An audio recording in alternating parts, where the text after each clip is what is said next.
Hi, everyone. My name is Jack Rico, and welcome to episode 145 of the Highly Relevant Podcast. My guest today... Culture doesn't necessarily need to come from an Anglo country. I think the pop culture is going to come from either Mexico or Ghana or Korea, and that makes me really happy. That's Camilo Lara, the brainchild behind one of the most innovative musical band in decades, Mexican Institute of Sound. We discussed the meaning behind his new single, My America Is Not Your America, why racism exists in Mexico, how he collaborated with Pixar's Oscar-winning film Coco, and how he believes that pop culture will no longer come from America, but from other cultures of the world. It's a candid and memorable conversation you won't want to miss. But before we get started, it's time I give you my weekly review of what's happening in Latinx pop culture in a segment I like to call Jacked In. Let's begin with the top movie, TV, and music news of the week. Guatemalan actor Oscar Isaac will star in the movie adaptation of the video game Metal Gear Solid. Diego Luna will reprise his Rogue One role as Cassian Andor in the prequel series. Bad Bunny's new album El Último Tour del Mundo has made history as the first Spanish-language album to ever debut #1 on the Billboard 200. Netflix's Selena, the series, is the #1 streaming show on Netflix. Country pop star Carrie Underwood and David Bisbal collaborate on Tears of Gold. NBC is developing a female Zorro drama from Robert Rodriguez and Sofia Vergara, and the Latinx reboot of One Day at a Time has officially been canceled. And in tech and social media news, Reddit buys Dubsmash, known to be the TikTok for Black and Latinx people. Facebook is being sued to sell off Instagram and WhatsApp. Disney Plus grows to 86.8 million US subscribers. Apple has released Apple AirPods Max headphones for $549. The highly anticipated video game Cyberpunk 2077 with Keanu Reeves is out now. You can now add tweets to your Snapchat, and the meditation app Headspace has a new meditation show on Netflix. Camilo Lara is the brainchild of Mexican Institute of Sound, who have a new album called Distrito Federal, releasing January 2021 with collaborations with Gorillaz and Blur, just to name a few. David Gilmour of Pink Floyd called Distrito Federal his favorite album of the year. Amongst his many achievements, Camilo was the musical consultant of Pixar's Oscar-winning Coco, one of my favorite films, Camilo. We'll talk about that in just a few. And he's done music for the upcoming season 3 of Narcos Mexico. Big deal with that. His work has also been featured on Breaking Bad, Y Tu Mamá También, another great movie of mine, Californication, and Ugly Betty. Camilo, welcome to the Highly Relevant Podcast. Hi, Jack. Great to be here. So happy to be here. I'm so excited to talk to you, my man. Likewise. So I understand that the new album, Distrito Federal, is a love letter to Ciudad Mexico. And the first thing I'm thinking, okay, you're Mexican. Why wasn't this your first album right off the bat? Right. Well, funny enough, most of all my music revolves around where I like my city and my culture. I mean, my band is called Mexican Institute of Sound, so I'm pretty much in love with my surroundings, and that's I've been in all the records and projects I have done. There's always a kind of a roots kind of thing around Mexico and my culture. So I think on this record I've been kind of thinking a lot about the city that is no longer called Distrito Federal. They changed the name of the city a few years ago, so it's suddenly the city that you've grown up is not longer the city that you fall in love with. The green taxis, los bochos, the Beatles are no longer, you don't see that anymore. Instead of small cafes, there are Oxxos and 7-Elevens. And so it suddenly the city changed. And this is a kind of a record that kind of explore the romantic side of the Mexico City that I like when I was growing up and using public transportation and record digging and all that stuff. One of the tracks in the album is called My America Is Not Your America. It's featuring Graham Coxon from Blur. And it was interesting to me because it reminded me immediately of Childish Gambino's This Is Not America, or This Is America, right? And I kind of wanted to understand from your perspective why you decided to title this song like that. Why did you want to create a song like that? What is your relationship with America? And what are you trying to say from social commentary through this song about America and why your America, which is Mexico America, probably is, historically, but it's not your America. So which America do you know that we don't? Yes, I think that the main idea was that for me, America was the Mapuches in Chile, the Tarahumaras in the northern part of Mexico, the Canadians, like all sort of different people and colors and ideology. And when it comes to America, seems I was like very sad and like hear about Trump's wall. So I thought like that America is not open the arms for Americans, and that's crazy. Like and they're treating really bad our Mexican people that is trying to go to America and try to work in America. So it was a double meaning thing. Like from one side, like America is everything. It's and America is a thought. Like I think America as a thought should be an inclusion thing, and seems like it was heading the wrong way. Like America was for a few instead for all, and that was my main thing. So it has two kind of readings, I guess. So in 1829, Mexico abolished slavery. America didn't do it for another 30 years in 1865. And in your video, you have some Black people, and it kind of led me to this whole thing. When you study the history of Mexico, at least modern Mexico, you start thinking of Gasparianga. You start thinking about the Afro-Mexicans that live in Mexico that deny their race. We've seen too many documentaries of Mexicans saying that they're not Black, that they have no type of Black in them whatsoever. Yet there's so many Blacks that go to Mexico. There's so many Mexicans that are Black. Can you explain a little bit about your relationship with racism in Mexico and also racism in America as well, and how you live interweaved in all of that? Oh my God! Like I think we have endemic racism, and it's combined with classism, and I think why is that? Why is that, Camilo? Why is there such racism in Mexico when you guys are better, supposedly better than America, right? Than North America, than the United States? Well, yeah, but I don't think we're better, but I think we're just it's a society that out of 150 million, probably 45 million people lives in poverty. So half of that, like let's say 50 million lives in poverty, and 100 million are middle classers, and only like a very tiny piece of that pie is rich people. So the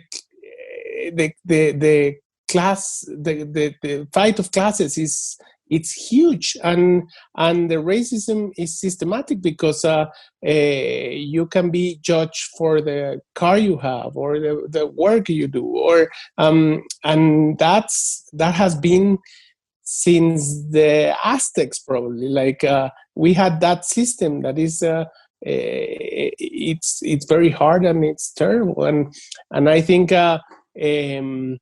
that has been one of the biggest problems as a country. Like we haven't embraced and support our poor people to leave poverty and become middle classers. So it's a huge deal, and it's a mindset. So we have a lot to work about it. So I'm looking at the back, we're doing the Zoom call right now, and I'm looking at the background of your video, man. And there is one of the biggest massive walls of CDs I have ever seen in my life. It's almost like our records or Virgin Records back in the day. Can you talk to me a little bit about this collection that you have here and your musical influences that have created Mexican Institute of Sound? Yes. I used to have a massive collection. This what you see is nothing actually. Wow. I used to have like probably like 45,000 vinyls and 50,000 CDs. And recently, I gave it away to a place where it can handle it, and it can, and it's a public library, so people can go and use it. But I kept a few, and this is the one you're seeing, and I have a few vinyls still, but I'm a record collector, so that's what I do. I love record digging, sampling. My first instrument was sampler, so I the albums were where I found the sounds to do music. So I used to spend all time record digging and finding music. Can you talk to can you talk to me about your musical sound? Because when I listen to Mexican Institute of Sound, I'm trying to nail down what genre this is, man, and I'm having problem describing it to my friends that might not have heard your music, my black friends, my white friends, my all types of friends, and some of them are like, yeah, this is really different than everything else I've seen, and then some people really dig it. Can you explain to me what this cocktail of sounds to create MIS, Mexican Institute of Sound, is exactly? Well, when I was growing up, I had two different kind of music going on in my life. Being a middle classer in Mexico City and having two brothers that were kind of new wavers, they were listening to The Cure and Bauhaus and all these kind of bands from the UK that were kind of cool and goth. And but when I leave my house, right outside, there were always cumbia sounding, and cumbia, and son, mambo. So when I was growing up, I started record digging and using sampler as an instrument.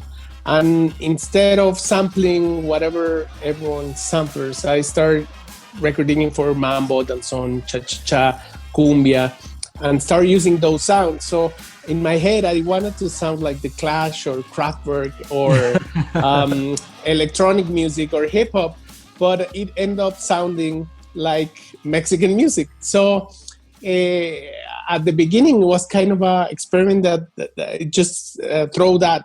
And I started embracing it. And I thought like, oh, I love the way the trumpet sounds and I love the beat. So I started doing that. And then I realized I had two passions, Mexican music and Latino music. And I love punk rock, I love hip hop, I love electronica. So I kind of been flirting with all those genres, but my music it comes from the sound of Latin America, like Cuba, Mexico. And basically, later in my life, I discovered cumbia was my jam. It was the rhythm that it was easy to dance, and it was easy to play, like punk rock, that you don't need to be like super virtuoso to play it. And I'm not a virtuoso, but I like the simplicity of it. So cumbia for me was perfect. And then I realized cumbia, there was cumbia everywhere in Latin America. Oh yeah, Colombia es uno de esos.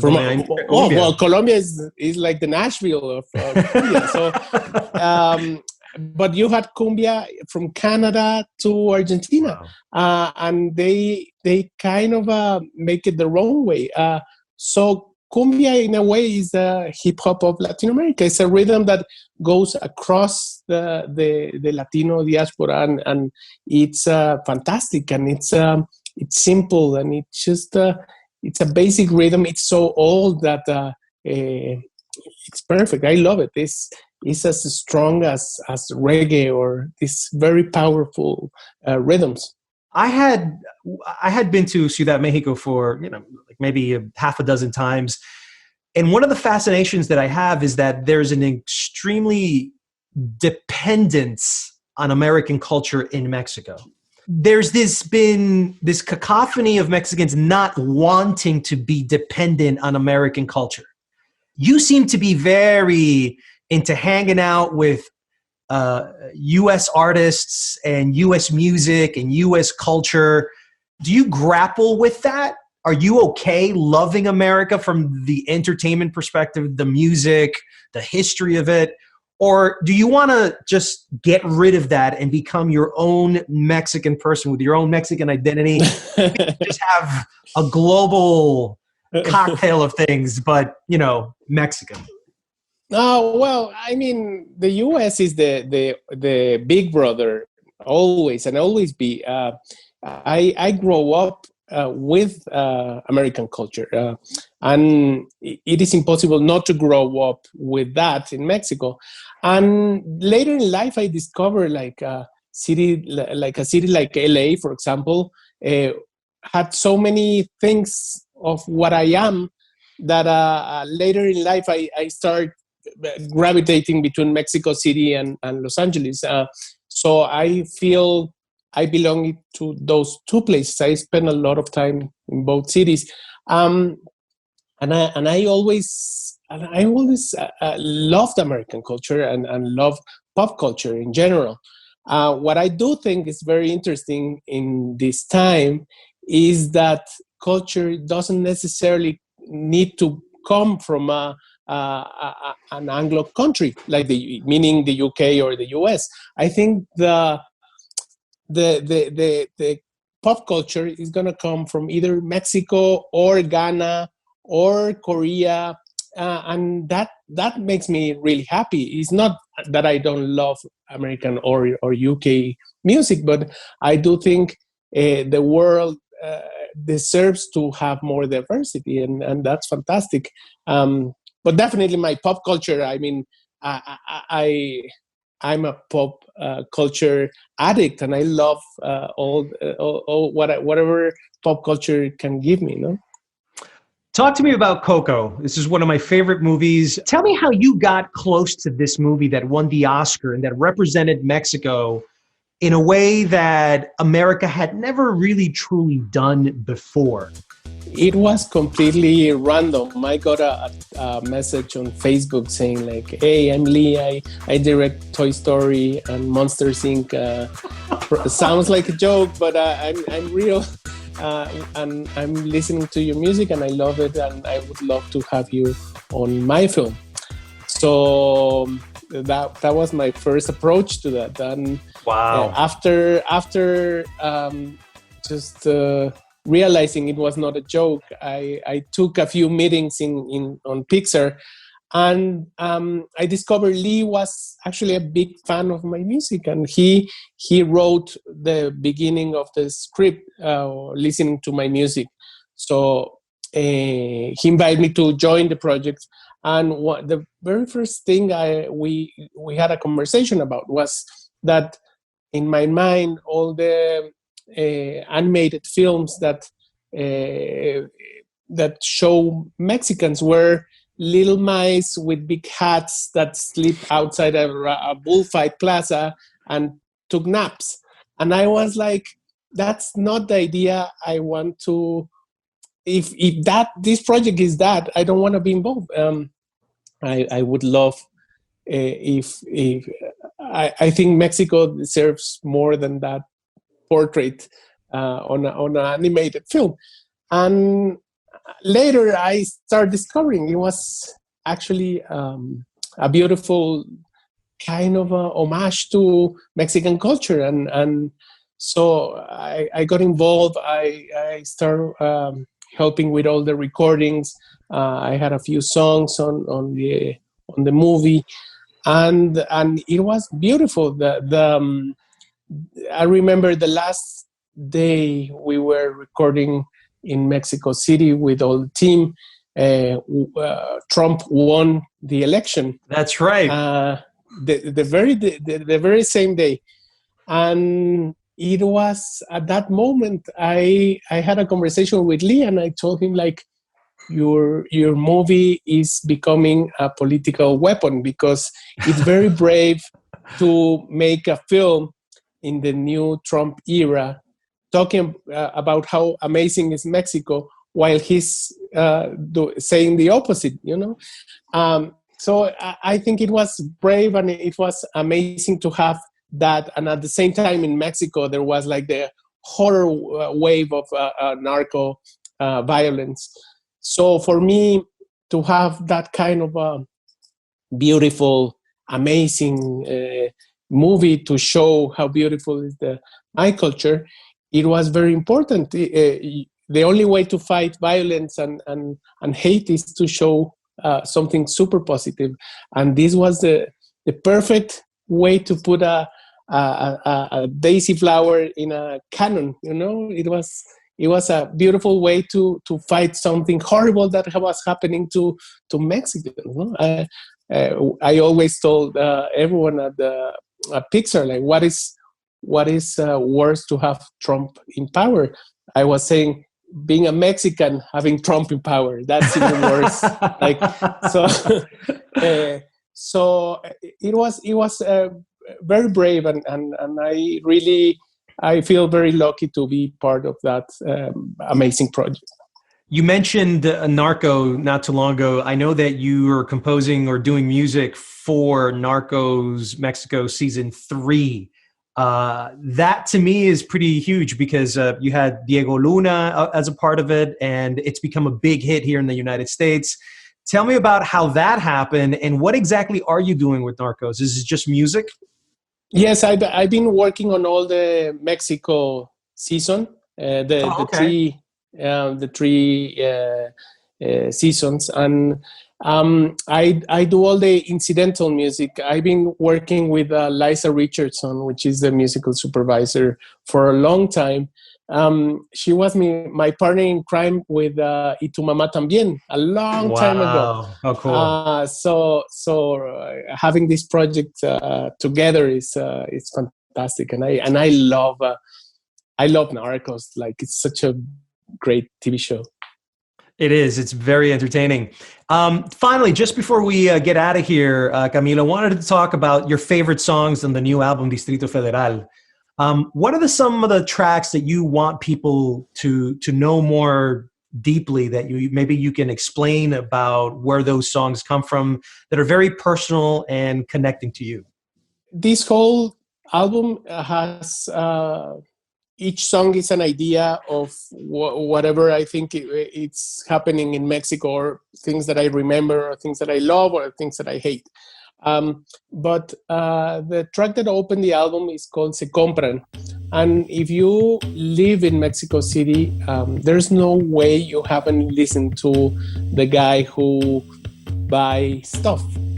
So there's everywhere in the city, there's a van with loudspeakers saying, se compran colchones, tambores, refrigeradores, lavadoras, microondas, y fierro viejo que venda. So it's like a mantra. You keep hearing that over and over and over, and it's annoying. Like, but it's part of the landscape of the city.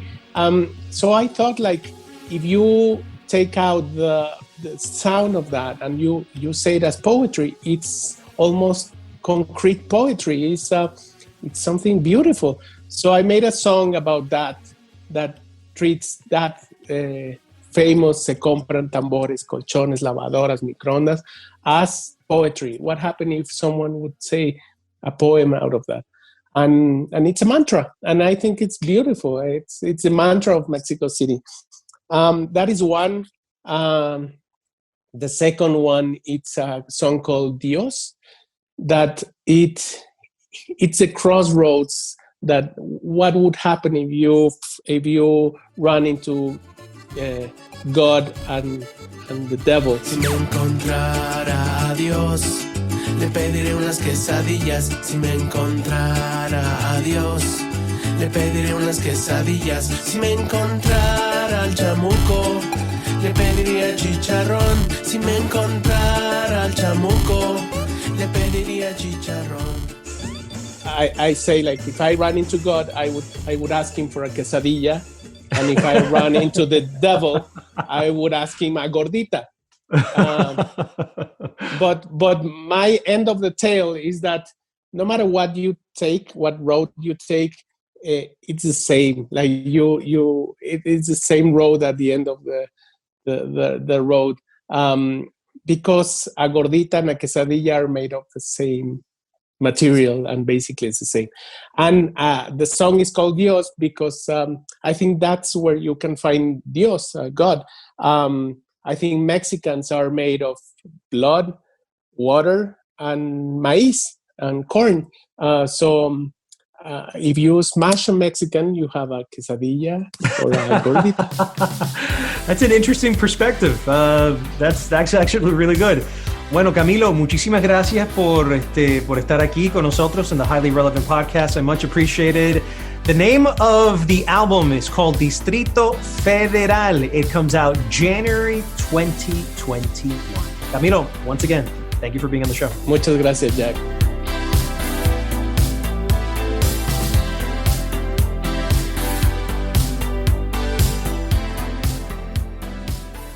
And before I wrap up here are 3 Latin tracks you might want to add to your playlist this weekend. Ahí viene la liebre, diamante su diente. Está el caliente y humilde comenzó. La fiebre busca bulla. Cogiste la fiebre que te tiene demente. Están todos pendientes al nuevo campeón.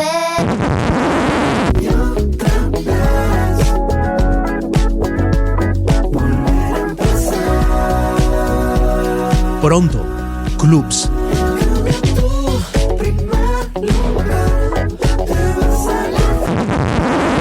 Soy rara, te lo acepto, estoy loca, tengo mis defectos, perdida, corro de abajo arriba, aún no Quema, sé fijar Sotomayor. la vida. Lento, voy retrocediendo y cuento el tiempo que no vi siendo un ciego.